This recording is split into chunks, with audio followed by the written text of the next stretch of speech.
Welcome to this premiere of the Lead Different podcast. Mindy, how are you today? I'm awesome. It's so good to be here. Happy Thanks so much. Friday. Happy Friday to you. I love all the people that you invited. Let's see who shows up and interacts with us on the podcast today. I've got Mindy who knows how to get through just about anything.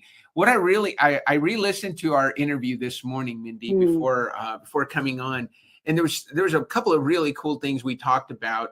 One was what a difference this has made for you in terms of being able to filter who you want to work with. And so, we'll talk about that during the podcast. So those of you that are listening live, feel free to put stuff in the chat. We're live on YouTube, on Facebook, and on LinkedIn.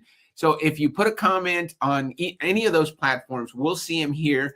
The other thing, Mindy, that you can do is open up LinkedIn, Facebook, or YouTube on one of your other devices, and then we'll try to keep up with all the comments. But we're here for you. The other thing that I really enjoyed, Mindy, is your origin story. I love asking the question about where do you think your contribute came from, or your better way, or your make sense, whatever your why is. And you told a great story. So those of you that are listening, buckle up for that one. It's a really cool story about what it's been like to be Mindy from the time she was 5 years old, and what drives her to want to make a difference today. Mindy, what's on your mind as we broadcast this episode brand new? I'm excited to re-listen again back to the clips. I think whenever I hear, you had posted a brief snippet, exactly like how to filter for no, and I was like, oh wow, I had forgotten that, and that really resonated with me as I rewatched that last night, and how powerful that is. Because often when you're starting out, you feel like you have to say yes to everything, and it actually could become your biggest barrier. Yeah. And as we talked about, and you'll hear about it in an interview, a lot of our audience as coaches and fellow Y coaches, one of the challenges we have as contributors is everything we say yes to, right? Mm-hmm. And it's hard to say no, right? And so, but one of the things that I love that you shared is when you do find someone that's not a fit for you, you still want to help them. So you connect them with one of your colleagues who can help them. And I love that because it gives us the opportunity to help others without it having to be us, right? Yeah. And I think that comes really from the place of abundance and that abundance mindset. And I just seen so much in conversations recently about even just taking a step back and really reflecting on, am I in abundance mindset, or is this emotion or how I'm behaving coming from a mindset of scarcity? I think, and that can shift. You can be used to being in abundance, and all of a sudden something can trigger and you move into a different spot. And if you don't take a step back to reflect on that, then you could be really behaving in a way that's not natural to you. And so it is good to kind of always keep that in mind as well. Yeah. And, I love that you brought up abundance, because abundance is something, it's almost a prerequisite if you want to work with me. If I'm going to work with you, if we're going to be partners, if we're going to be, even if we're just collaborating on something, I want to work with people who believe in abundance, who believe in making the pie bigger. I want to make the pie big enough so that everybody can get a slice. I don't believe it's a limited pie. It's not a win-lose. It's a win-win. And I call it win-win-win. It's a win for me. It's a win for you. And it's a win for your clients. And let's make it a win for everybody. And if we can do that, I think it all comes back. I had a great conversation with a fellow coach yesterday that was doing an activation session. And she's a speaker coach. And one of the things she said, Dan, here's the other thing you can't remember, you can't ever forget when you're speaking, the fifth element. And the fifth element is love. And you've got to be pouring your love into that audience. The speaker, and Krista Martin, my coach, always talks about that. And she says, as I'm sitting here preparing this deck for this presentation, I'm pouring my love into it. And it sounds so good. Renee Smith, who's part of the People Forward Network, talks about love at work, right? And we forget that that's an important part of just about everything we do. And we feel that when it's there. And I definitely felt that in your interview, Mindy. There's so much of what you said, your why not moment. I think I'm trying to remember professionally. I think you're one of the first people I've met that got married in college. So, if we're looking at at me. I've been married 30 years. She'd been married 26 years. So she probably got married freshman year, because I'm looking at somebody who looks very young. And I'm like, years married. Gosh, you did get married in college. My wife and I got married, I think 2 years after we graduated. But that was a cool why not moment that you shared with us. So what do you say we share the podcast episode with everyone? Yeah. All of you that are on LinkedIn, on Facebook, or on YouTube that are listening in, like I said, as soon as we start the podcast, Mindy and I are going to be in the background. We're going to be able to see your comments, and she and I will be texting back and forth, and we'll get your questions answered. This is a new thing that I'm doing. So if you guys don't mind, I'm going to give Mindy a little bit of a preview. So what we'll do is we'll go off camera. Nobody will be able to hear us. We'll mute our microphones just in case. But you and I will really just be in the background looking for comments. And if anybody joins and has questions or comments, we'll respond to them until the interview ends. When the interview ends, we'll go off the air. And then you guys, please follow the Lead Different podcast on YouTube. Follow us on Podbean. That's where you can find us on Apple Podcasts and everything else. We are just starting out. So everyone you share with, if you know someone who needs to know how to lead different, if you know a fan of Mindy Honcoop, make sure you tell them about it and tell them about this episode so that we can get more followers and we can help more leaders lead different. So you ready to go backstage, Mindy? I'm excited. Yeah, let's do this. All right, let's do this. Welcome to Lead Different, the podcast that redefines leadership and challenges the status quo. Hosted by Daniel Dominguez, founder and CEO of Why Not Leadership. This show is your compass to becoming a better leader through the power of self-awareness. Good leaders foster teams that are engaged, empowered, and energized. Join us on this transformative journey as we equip you with the tools and insights to lead different. Get ready to challenge the ordinary and embrace self-aware leadership. This is Lead Different. Subscribe now. Discover a new era of leadership. Lead different, because great leaders change the world. Hello, everyone, and welcome to the Lead Different podcast. Today, we have Mindy Honcoop as our guest. She is a tenured people leader and HR advisor who is passionate about writing, speaking, and advising HR technology companies.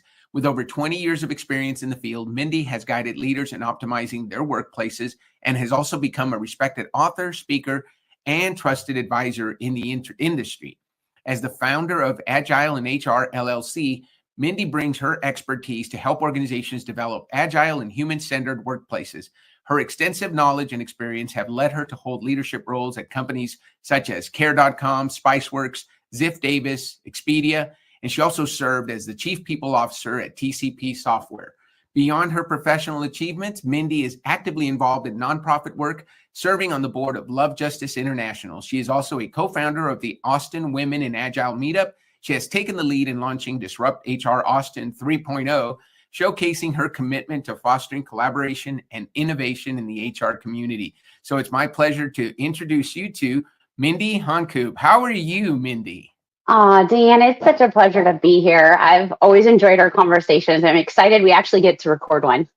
Yes. Well, you know what? It was very easy. When we were introduced and we had our first conversation, it's real easy for me to see that this would be a conversation that our audience would benefit from, and especially with the type of work that you do. And then we're going to get into your why operating system and how you operate. But it's really great to have you here. You've done so much, Mindy.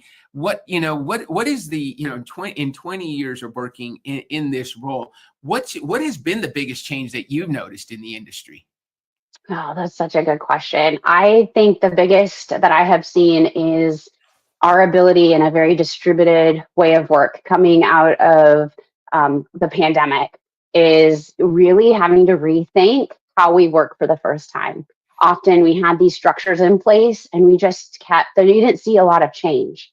And the pandemic made us really rethink. Now, some organizations created Band-Aids. I was listening to someone earlier talk about this, and I loved how they mentioned they just put a Band-Aid. They were just waiting for the moment they could get back into the office. They didn't really rethink how they worked to make remote work, right? They didn't really take the time to say why and how. And those organizations that really were thoughtful really kind of took a step back and really thought, how can we thrive in this? How can we actually use this as an opportunity to think about the possibilities, not just to get by? And those really rethought their structures and rebuilt their structures. Their people, process, and systems look very different now, a very much more human-centered, which is really exciting. Well, you mentioned something I definitely want to unpack: people, process, and systems. And I love that it starts with people. Yeah. So a lot of companies, as you said, kind of gave the remote work and the let's optimize the way we work process a little bit of I want to say, I think the word is lip service, right? They paid it lip service and said, yeah, we're going to Yeah. allow that to happen. But as soon as they could, they started calling people back into the office. And our workforce has changed. There is a lot of things that have changed. We have a new generation in the workforce that prioritizes family, prioritizes different things, and they want quality of life before they want the big title, the promotion, Yeah. right? So I'm sure that's a change you've been able to see over the past 20 years. How is it that you're leading the way to help companies do this differently? Yeah, how I like come in with I come from a social work background, first of all, and also with training in human-centered design and agile approaches, being able to really take that step back and think about the holistic ecosystem, really being able to think, how are we as humans, and we're messy as humans. You put a bunch of us together without really a thoughtful foundation or structure, and things get complicated really fast. And so for me, it's about really being able to come in and help organizations understand, first of all, what is our why? Why do we exist? And how are we working together or not? And really being able to understand that current state and really being able to articulate, where do we need to head? Where are we heading? And then how do we really operationalize that North Star, that strategic focus from the organizational capability formula of people, process, and systems? So those are key in like almost everything you talk about: the people, the process, and the systems. The So foundation. it is foundational, right? And it starts with people. And I love that you said what we all know: people are messy. People, Mm, but without, you can have all the best processes and all the best systems, but if you don't have the right people, or your mhm. people aren't engaged, empowered, and energized, Yeah. they're not going to get the mission done the way you can. You're not going to get the most out of them if you're not maximizing their strengths. So one of the things that I love to talk about, Mindy, and we've had the opportunity to review your why operating system, is I definitely see this in you. So your why is Mm, contribute, your how is better way, and your what is trust. So what we know about Mindy is she, in everything she does, she wants to make a difference, make a positive impact. How she does that is by finding better ways and then sharing them with others. And then ultimately, what you can count on her is that she is going to build relationships that are based on trust. One of the questions I love to ask is, how did it feel to you when we reviewed your results and we started looking at the why operating system of Mindy? Dan, I've taken so many assessments, first of all. And when you came back with the results of the why assessment, I felt seen. I felt like finally there is a really crisp and concise way to really articulate my values and the value, my internal value, but also the value I bring in the work that I do.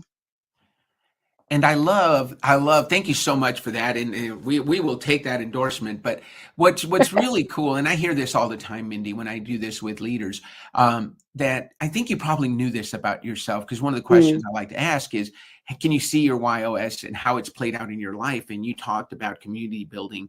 social work, making a difference, and then always looking for how you can make something better. It's just something that you're Mm, continuously in pursuit of. And so it's not like we gave you something new, but what I hear from leaders is, now you have a language with which to say yes. it. Would you Yes. agree with that? Yes, exactly. Because I think before I was trying to articulate it, and ever since the conversation with that assessment, now I get to it within an elevator pitch. An elevator pitch has been so hard for me. Like, how do I talk about? Because I'm like a Swiss Army knife, Dan. And how do I talk about all the things that I'm passionate about and excited about, and how I work with people, and how I'm able, just in a few moments, be able to create a deep connection and a meaningful connection with someone, and then understand, even within a short amount of time, by being curious, by actively listening, just by caring and being empathetic, what are some really viable next steps that we're going to be able to take together. I lost your audio there for a little bit, Mindy. Can you still I hear us? know. There we go. Now I we can hear you. still hear you, but it feels like there's music in the background.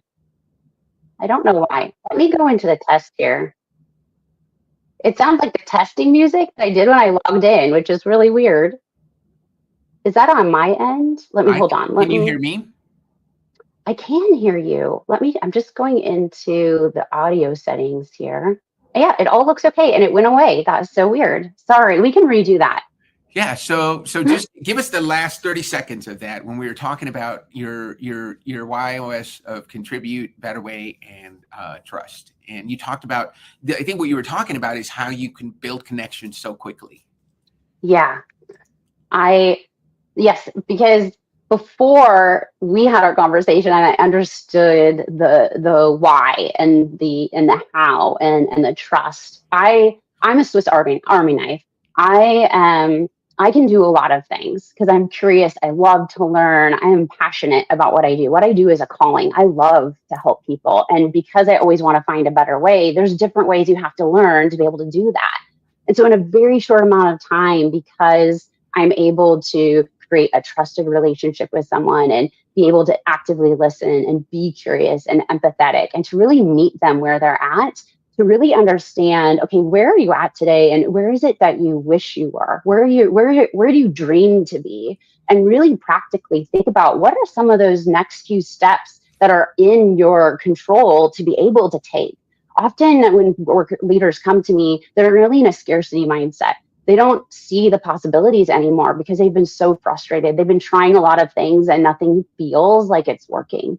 And so it's really about helping that leader kind of take a step back. And because of my ability to build that meaningful connection and contribute, think in a better way with trust, I'm able to help leaders be able to get from being in a frozen state to actually start moving in a way that and help them articulate that vision and how do we get alignment in the organization along with that vision. But all of that, see, I just took forever explaining that. You within 3 words, now I'm able to speak to that and people resonate immediately. You know what's really cool about that, Mindy, and there's a lot to unpack there. So let's unpack it together. Awesome. As somebody with the why of contribute and a what of trust, those are the 2 whys that I look at whenever I want to build relationships. Whenever I want to work with someone who's a great relationship builder, I look for contribute and I look for trust. And you've got both of them.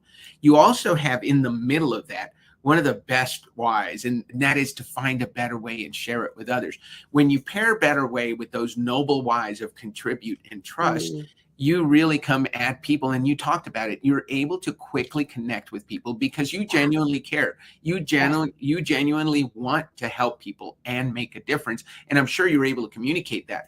Then when you take that better way, and so a lot of times people with the why of better way, so when it's their number 1, they tend to come across as almost aggressive, right? Because no matter what you do, they will say, I bet there's a better way we can do it. And so you almost feel like there's nothing you can do that's good enough. But when you take contribute and then you put that in front, so you're leading with, hey, I'm here to help. I'm here to help you succeed. Right. And how I'm going to help you is by helping you find better ways to do things. And when I find those better ways, I'm going to share them with you so that we can build trust and we can move forward together to the next space. So you really are in a place where your superpower really helps you help others. So your superpowers are to contribute to the success of others, to find better ways, and to build trust. And you kind of have embodied all of that in the work that you've done. One of the things I love asking is, and I'd love to hear your answer to this, can you share a success story where you were contributing to a greater cause by finding better ways and sharing them and ultimately building trust, where all 3 came together and you felt like, oh my gosh, I'm in the right place?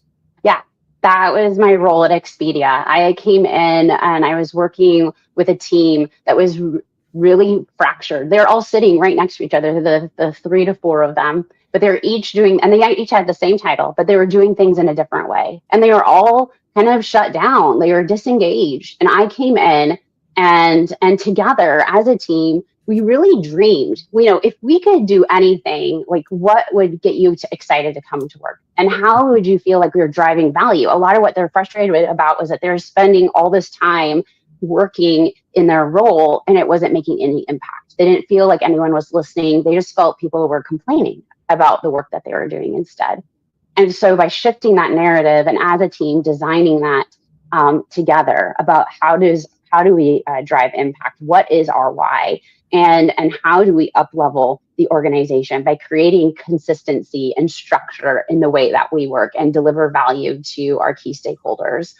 I knew that by doing this, that the end goal was that we would take a centralized team and decentralize it. And that means that my role was no longer needed, but that was the better way. How we were progressing. My manager even said, Mindy, you know that you're working yourself out of a job. And I said, no worries. It's going to be fine. Because as that was coming to a transition, there is a Swiss project that was being started in which they are setting up their first entity for Expedia in Switzerland. And I raised my hand and I said, hey, I think I might know might have some ideas of some better ways just for the recruiting workflow. But I in that project, I took on more and more responsibility, but that wouldn't have happened if I would have just gone into the role that I was hired to do and just tried to do the job and stay within my box. No, but because I saw how things could be different, it opened up other possibilities. And the team that I was working with, they became re-engaged. They all ended up having longer term careers at Expedia and being promoted. It was for me, looking back at that moment brings me such joy because it was truly an alignment of when do all those come together, and you can see the power of that. And you did something there, Mindy, that is common for Better Way people, because Better Way people love to fix things, make them better. But once they're better, then you're bored, right? It's like, okay, it's really, where do I go next? Where can I go next and make something better? Has that been a pattern for you in your career? 100%. Yes. It has. And in organizations that really value that really have allowed you to explore and kind of be outside the periphery of your job and be seeking different ways to play and to innovate and test. And those are the jobs I do really well in. I was in a company and it took me forever to really realize, why am I frustrated here? I was doing my job. I was doing it well. I was driving key stakeholder impact. And what it came down to is they were an organization that really valued people who stayed in their box, that were super, super just in their box. And they stayed in that box. And I was doing my job, but I was also doing the periphery. I was also starting to think about how does this role become more than, or even evolve, right? Like what happens if we automated some things and you no longer needed this role? How could this role evolve to have a greater impact in the organization? I'm always seeking, and I think that can frustrate some people in the wrong organization because they're like, it works. Why are you asking? Why are you being curious? Why are you asking why? You already launched it. But for me, it's about how when we launch something, it doesn't become something that's just static. But we're constantly thinking about how does it continue to serve the people in the organization? Is this still working? What are those baseline measures? What is the impact that we're driving, and checking in on it, right? It's almost like a living, breathing thing. And how do we continue to improve it and think about how we can improve it? For me, nothing is static in an organization. And I've never felt that way. I've always thought about, I keep asking, and not everyone wants that. Right. And because as a Better Way person, it can always be better. So you're always going to look to improve it. So when you're put in a situation where the culture is, hey, that's the way we've always done it, and we're going to continue to do it that way. Right. You probably felt so restricted, like you were in a box. They were trying to put you in a box, right? And you don't put Mindy in a box, right? You don't put Mindy in a box. That's right. You can't do that because then she's not going to thrive. Well, tell me, this leads to my next question. Why do you think what's the power of why in the workplaces right now? What's the importance of it? I think the power of why creates connection. I think it creates connection, first of all, with ourselves, with self-awareness. I think often we have, in moving so quick and learning all the challenges in the world. I mean, it's not easy. It's never been easy to be a human, and it's not easy now. And especially with the new technology that we're being asked to utilize in work, and how do we use that? And we're not even always in an office with everyone. Just there's layers of complexity, and the multi-generations that we have in our workforce. I think that even we as humans with our own selves have been in our heads so much that we've gotten disconnected from our core, from who are we at the core level? What is our personal why? What are our values? What are our purpose? One of the most motivating things as a human is connection and purpose. What's that sense of purpose and belonging for ourselves? And we first need to find that answer for us. So the power of why in workplaces helps us as humans to be able to kind of take a step back and really think about that for ourselves. Then we think about, how does that align then in the workplace? What is the why then within our teams and for our leaders and our organizations? And how are we working then to accomplish that why? And is it the most effective and efficient way? And so I think it creates us that chance to pause, and we've lost that sense of pause. We've been moving so quickly, running after things, that how that impacts that individual contributor at the end is we have such disconnection in work. People want a sense of purpose, and they don't even have role clarity. And that makes it really hard to be at work today. So that's you bring up something that's really important. And as we talk about that, Simon Sinek said it, but way back in 2008, when you tell people what you do, you blend in with everyone else who does what you do. When you tell people why you do what you do, you connect. And that's that connection. So companies that start with why, that know why they do what they do, and then their people know why they do what they do, so it becomes kind of a joint mission, because your boss or the leader of the organization may have a different why. They may not be a contributor, right? But how is it that you are going to contribute? Because that's what you want to do. How can you contribute to the mission of the overall company? How can you find better ways so that we can succeed? And how can you build trust, right? Yes.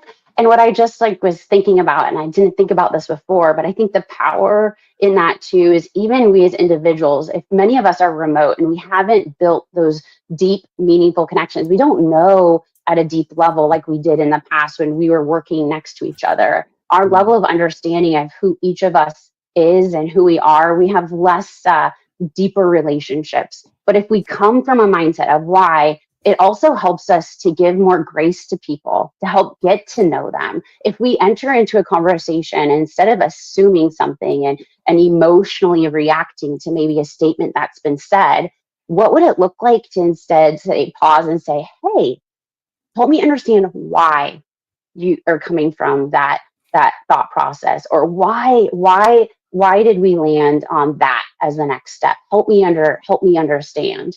That creates such a powerful narrative, right? It helps us get to understand more about that person and give them room to really hear and to inform versus jumping to assumption. It helps create a deeper level of understanding and conversation. That is so good, Mindy, because one of the things we talk about at Why Not Leadership and Leading Different is really people connection. Because we know that AI generation is coming. There's a lot of things that AI can do that we might not need people to do, but human connection will always be necessary. There are the getting on a Zoom call and seeing the facial expression of the person that you're talking to, seeing their reaction to the proposal that you're making, and being able to communicate. I think as AI does more, these human interactions become even more valuable, right? So as you said, having the grace to say, you and I are different. Dan, both Mindy and Dan lead with contribute, but Dan's how is challenge. So he's going to come at it from hey, let's do it different just to be different. And Mindy's going to say, let's do it different if it's better, Dan. We're not going to do it different just because it's different. But knowing that, right, we can communicate with each other. I also know that trust is very important for Mindy. For me, my what is make sense. So I'm all about solving problems quickly. You're not going to solve them as quick. You're going to come up with better ways to do things, but you're going to make sure that whatever we do is going to build trust. So you're going to make sure that that's involved. And again, knowing that about each other allows that interaction to happen. And like you said, take that pause.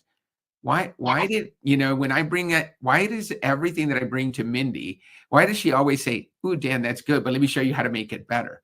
It's not that she hates my idea. It's that that's how her brain works. So take advantage of it. And I'll give you a great example and you can share. I would love to hear one of yours.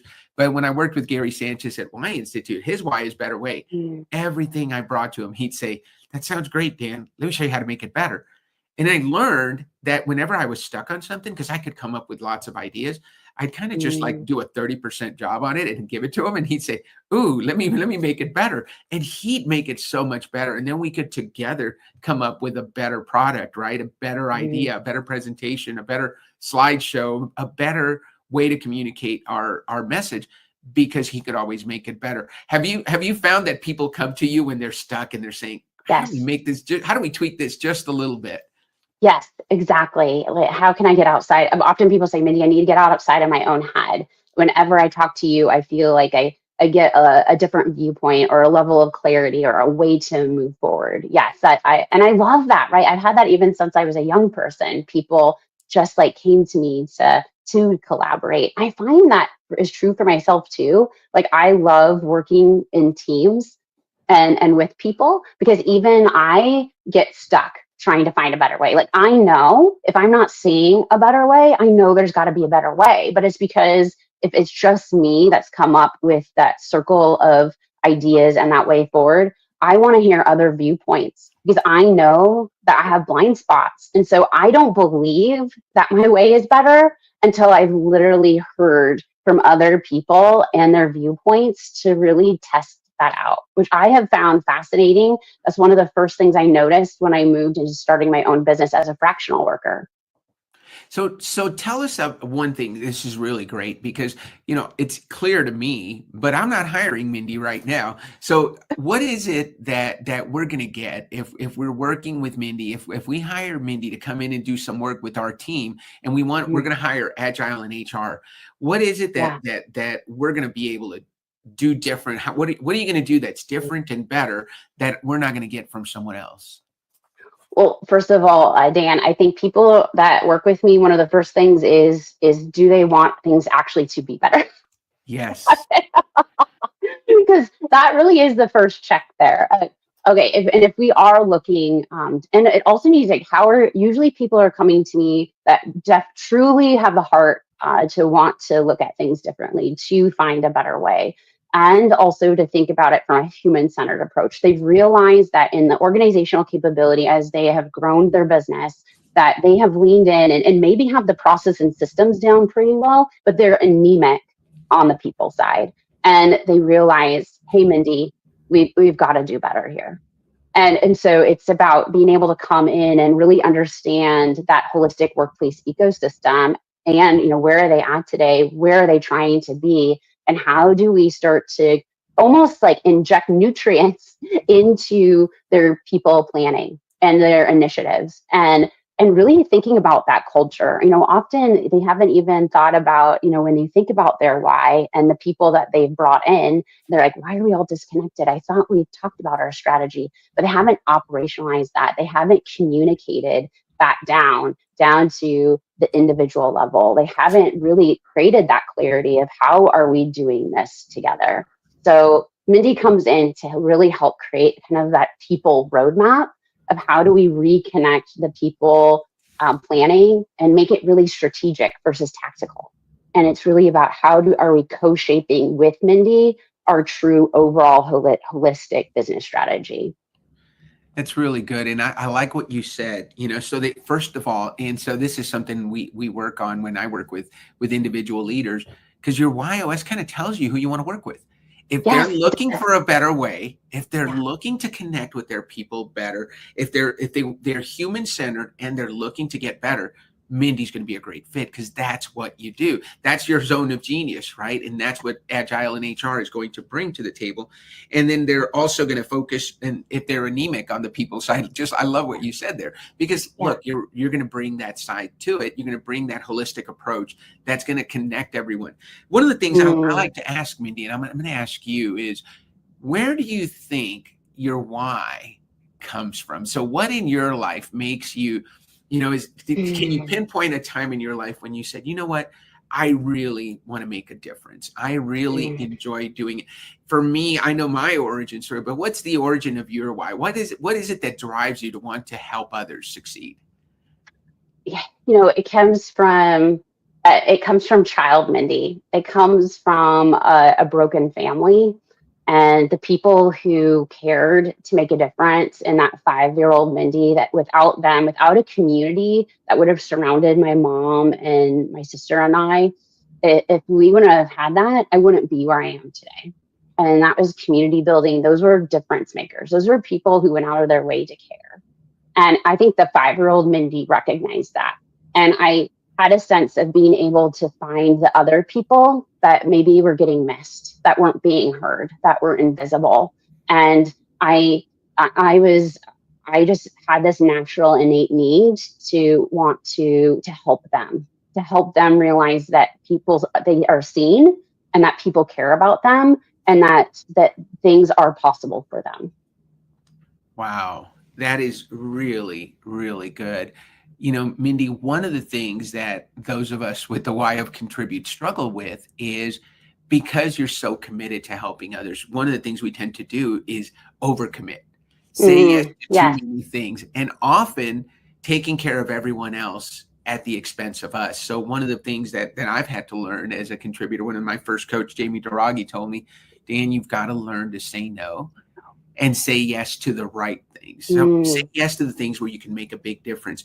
How have you been able to do it in your work? Because I can imagine there's a lot of companies that can use Mindy's help, but there's only so many that can afford to bring you in. And so you can make the impact that you need to make. So how have you honed that skill to be able to say no to the wrong things and yes to the right things? And I promise I wasn't paid to say this, but I feel like I've gotten better since I really started talking to you, Dan. I naturally started to do that when you just said you could use this why assessment, the results, to really help vet out the best clients for you. Because that's true. At first, when I started Agile in HR, I was just taking any client. But I realized that not every client was the best fit for me. So I started to meet other fractional leaders and create a trusted community of people that I really value their expertise, so that when I do talk with someone and I have my first calls called a discovery session, and I may not be the answer. I even say I may not be the person, your person, but let's find you the person that's going to be the best match for you. And so that's how I've seen that at work. That's really, really good. And we'll take the endorsement, Mindy. Well, of course we will. And but that's what it's about. That's the reason I love doing this work. And that's the reason I enjoy working with leaders, because I truly believe leaders who are self-aware are better leaders. When you 100%. know who you are, when you understand what drives you, Mindy, when you know that you're driven to contribute, you're driven to find better ways, and you're driven to build trust, you're going to build a team around yourself with those things that you don't have, and you're going to make sure that they know how to talk to you and you know how to talk to them based on their why operating system. So thank you for that. I really love hearing that. And you're right. We did not pay Mindy to say that. So thank you for the kudos on that, because we really do take a lot of pride in helping people understand themselves. And I love that had an impact on you. Let's talk about something fun. Let's talk about your why not moment. One of the questions I love to ask is, tell us about a time in your life when you said why not to an opportunity, something that came up in your life, and instead of saying no or let me think about it, you said why not, let's do it, and you're so glad that you did. Tell us about that story. I think it was when I was going to school to be a social worker, and I was starting to. My husband's like, Mindy, in social work, it's you're trying to find a better way, but there's so many limitations when you, as a social worker, like I was seeing other people that were volunteering, having a greater impact with the people that I was trying to serve. It was way too many. The caseload was so big, and there just was so many restrictions. And my husband's like, Mindy, you're frustrated. There and he's like, why? He's like, you're gonna graduate, but it's because I got married when I was in college. But he was like, Mindy, it's like, it's okay not to have a job after you graduate. And I said, oh my goodness, you're right. Why not? Why not go find somewhere that I'm going to be able to take my skill set and have joy and not be frustrated? I don't have to have a job. That is not the definition of success. So I said, why not? And I found social work in workplaces and how that puzzle piece like fit in. And that skill set was equipped me so well to have a different perspective and be successful in helping rethink how we work to create healthier workplaces. So when you talk about that, when you talk about the work that you're doing with being able to bring social work into HR, right? Mm-hmm. and bringing people connection. I think what I hear a lot is people connection in the work that you do. And that's a great why not moment. And so you were married young, and that's a great why not also, right? I'm sure it was, right? You're still married, almost 26 years. Fantastic. Congratulations. My wife and I just celebrated our 30th. So you guys are right on our heel. Congratulations. Yeah, that is fantastic. So you married young, and then you didn't go to work in social work right away. You decided to go to create something better, right? And bring it in a way that you could contribute to others. So Mindy, last question. How about, one of the other things that we talk about in the why of better way is sometimes these people, what we find, are not great creators. They're great at improving things. Yeah. So, give Mindy a blank sheet of paper and she might just stare at it. But if we just write a scribble on it, she'll show you how to make that scribble better. Is that a challenge or a strength that you have, being able to take things that other people create and then applying them in different industries or finding a better way to use them? Yes. And I enjoy having something to start out with. A blank sheet of paper is kind of, it freezes me. I'm like, how do I make a blank sheet of paper better? So, with AI and ChatGPT, that really helps give me something to feedback on. I love the feedback. At least it gives you a starting point, right? It creates a place, that scribble to get started from if there is no input. Because sometimes people don't have input, right? They don't know where to start. I think a lot of leaders are so frozen right now in a scarcity mindset that they truly, and they're coming from a very emotional place, and there isn't that scribble on the page. And so sometimes they are looking to me to really help what's next. And that for me can sometimes be a little bit challenging when you're coming from a blank slate. I can imagine that you're great. One of the things Rosie Ward talked about it. We were back and forth on, I think it was on LinkedIn. She posted about crappy first drafts. You just give me a first draft. Give me something different, because you can't improve on zero. You can improve on anything, right? As long as you've got something, put an outline together and hand it to Mindy. Mindy can improve it. But if you've got nothing, it's really hard to get started. So you just go out and try it, right? Give that first talk, have that first presentation, make that first introduction. Might not be great, but you're going to learn from it. That's where we're going to, and Mindy's going to help you, because she's going to say, okay, this is what we did. This is how we can do it better. Does that make sense to you? Yes, it does make sense. And so sometimes that first step with those leaders that are kind of the blank slate, the first thing is like, what can we control? Because we need to get some signal. And so let's think about what that one next thing is and go do that and see what is the outcomes of that. And then working, then we have so much more information to work from. That's so true. So Mindy, if somebody wants to get a hold of you, what is the best way to get a hold of you and work with you? Yeah. So people can connect with me on LinkedIn, or they can go to my website, agileandhr.com. That is fantastic. Mindy, this has been so much fun. I really enjoyed unpacking your YOS, Yeah. learning more about Agile and HR, your background and your history, and sharing that with our Why Not leaders. What do you say we end the show on that note? I would love to. Why not? All right. Thank you so much, Mindy. Right on cue. We will see you all next week on our next podcast of Why Not Leadership's Lead Different podcast. Have a great week, and we'll see you all next week. This is Lead Different. Subscribe now. Discover a new era of leadership. Lead different because great leaders change the world.